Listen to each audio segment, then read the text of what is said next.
Friends, मैं यूं ही बात करने आ गई हूँ। मैं सोच रही हूँ थोड़ा सा मानवता के बारे में बात कर ली जाए। जैसा कि देख रहे हैं आजकल लोग कितने सेल्फिश हो गए हैं, पर किसी ने कारण जानने की कोशिश की क्यों हो गए हैं। उसका कारण है कि सेल्फिश नहीं कहा जाएगा। अगर इंसान अपने बारे में सोच रहा है तो इसको सेल्फिश होना नहीं कहते हैं, क्योंकि अभी महंगाई इतनी हो गई है और बहुत सारे टेंशन होते हैं लाइफ में। तो अपने बारे में अगर इंसान सोच रहा है तो वो गलती नहीं कर रहा है। अभी कहते हैं कि यार वो अपने बारे में सोच रहे हैं, उनके पास टाइम नहीं है किसी भी चीज़ के लिए। गलत है यार। हम लोग पढ़ाई लिखाई कर रहे हैं किस लिए? कि हम आने वाली हमारी जो पीढ़ी है उसको अच्छी शिक्षा दे सके, उसको अच्छी परवरिश दे सके, इसलिए। और ये जो कंसेप्ट है अकेले रहने का, लोग कहते हैं कि सिंगल फैमिली रह रहे हैं, उन लोगों को परिवार के साथ रहना पसंद नहीं है आजकल की जनरेशन को। ठीक है, कुछ हद तक ये बात सही है, लेकिन जैसे कि मैंने अभी अपनी जनगणना वाली जो जिस तरह से राजनीतिक लिस्ट निकलती है वोटिंग के लिए, वैसे मैंने अपना कुछ सर्वे किया। मैंने सर्वे में पाया कि क्या होता है कि किसी के घर में 5, 10, 12 ऐसे मेंबर्स होते थे पहले, है ना।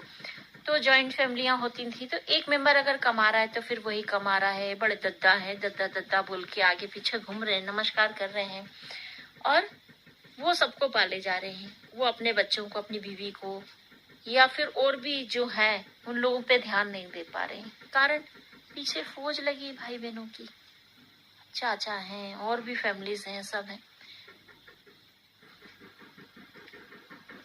तो उस कारण लोग क्या हुआ कि वो फैमिली से कटने लगे।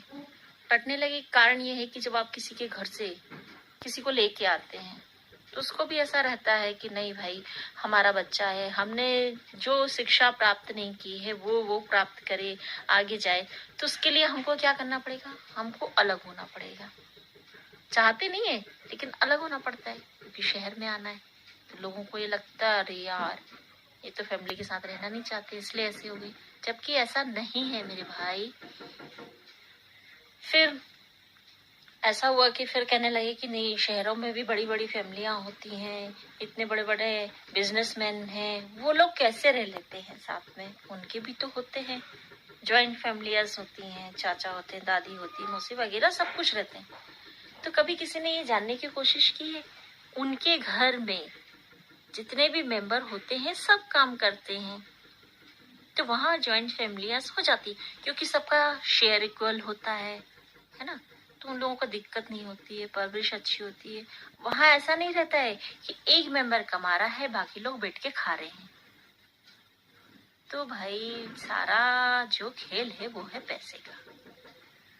अब जब पैसा बराबर सबको मिल रहा है तो ज्वाइंट फैमिली में रहने में जो मजा है वो किसी चीज में होगा ही नहीं। या फिर भाई जिनकी जमीन जायदाद है, खेती बाड़ी है, वो लोग रह सकते हैं। अच्छा, अब ऐसा भी कंसेप्ट है कि आसपास आप घर बना लो एक ही जगह और मिल के रहो। भाई ताली एक हाथ से नहीं बजती है ना।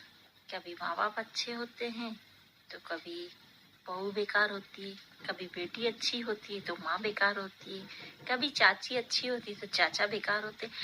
मतलब सब जगह कहीं ना कहीं कुछ ना कुछ रहता है। और लोगों को लगता है भाई सामने वाले की लाइफ तो बहुत अच्छी है। यार ऐसा नहीं है। अपनी लाइफ में झांको, अपनी लाइफ में देखो कैसा चल रहा है, क्या चल रहा है। दूसरों की लाइफ में झांकना बंद करो, कारण को जानने की कोशिश करो, कारण क्या है।